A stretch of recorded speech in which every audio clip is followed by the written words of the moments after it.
I am DSP Projecting, and welcome to the only episode of DSP Projecting presents Fun with Flags. My astute viewers may have noticed the flags of Argentina and Kuwait in my previous video thumbnails. And now, in this video, you're seeing the state flag of Connecticut. As a well-networked mallwab, I'm very familiar with several characters from the state. Of course, we all know the king, but how many are you familiar with the mayor? Before we get into the mayor and his story, though, I'd like to back up and set the stage a little bit. Last Labor Day, I was at my friend's barbecue, touching grass, and I was chatting about how I wanted to start a YouTube channel that, poked a little bit of fun at our boy Phil. They were curious about Phil, so I got into the whole story and I mentioned the move from Connecticut to Renton. Lo and behold, the fellow I'm talking to is from no other than the beautiful state of Connecticut, or what I thought was the beautiful state of Connecticut.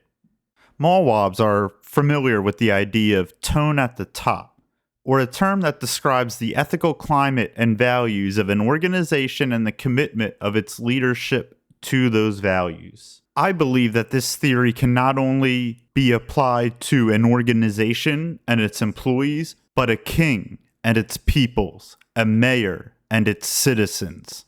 Per dspgaming.fandom.com, P.P. Burnell was born on April 6, 1982 and raised in Bridgeport, Connecticut. Fast forward a few years to 1991, and a 9-year-old Philip Burnell sees Joe Ganim elected the mayor of Bridgeport, Connecticut. One would expect the mayor to serve maybe a term or two. They're not a king. They're not going to stay in power forever. But no, not for Joe Ganim. Joe Ganim gets elected not only a second, not only a third, not only a fourth, but a fifth time. This man remained mayor through all of DSP's formative years growing up. Should we be concerned? But the answer is yes. During the kingly mayor's fifth reign, term, in 2003, when our boy PP was probably about 18, Ganim was convicted on 16 federal counts, one of each of racketeering, extortion, racketeering, conspiracy, and bribery, 2 counts bribery, conspiracy, 8 counts of mail fraud, 2 counts of filing a false tax return. Over 6 years, Ganim engaged in a shakedown of city contractors, accepting more than $500,000.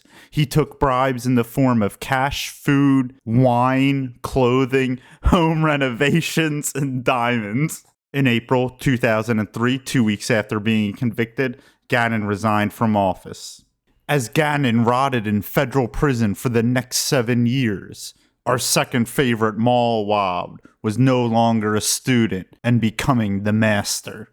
While P.P. Burnell may have been inspired by Ganim to accept money and file false tax returns, he knew he could do better. P.P. Burnell was gonna not get bogged down by some of the nonsense that Joe did. Home renovations, that was Ganim's downfall. DSP was not gonna fall for that. Wine? No.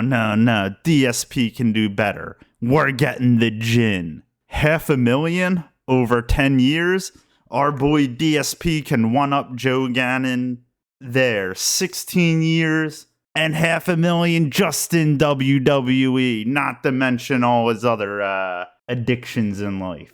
Diamonds? What's DSP gonna do with diamonds? He's getting the DoorDash. DSP is gonna do it right. All of the detractors, they make fun of Phil for being a failure streamer. Y'all weren't seeing the big picture. It was the detractors who were wrong. DSP is the successful Joe Ganim. We've been wrong the whole time. We've been played. He set the bait. We all took it. This isn't a razz. We've been straight up had. DSP grew up looking up to Ganim. Where Ganim fell from the balcony of the Casa Rosada, DSP was going to snort proudly from the balcony of the Casa Snortada, and no one would be able to remove him. The mayor was dethroned after 12 years. The king is still strong after 16. You say poor DSP? I say poor us. Alright, I'm all done. Obviously, this video was a parody.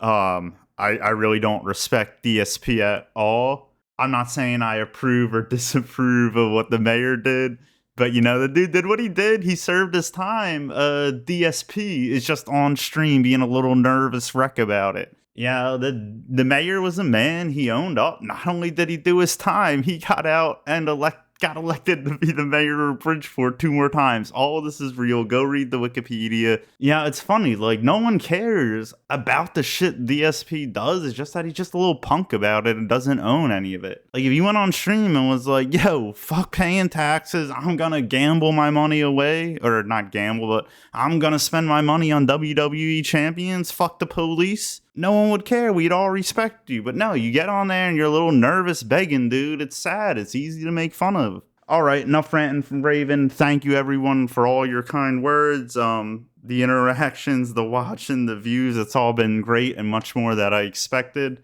And for sticking around, I just wanted to hit you with this little treat. Deuces.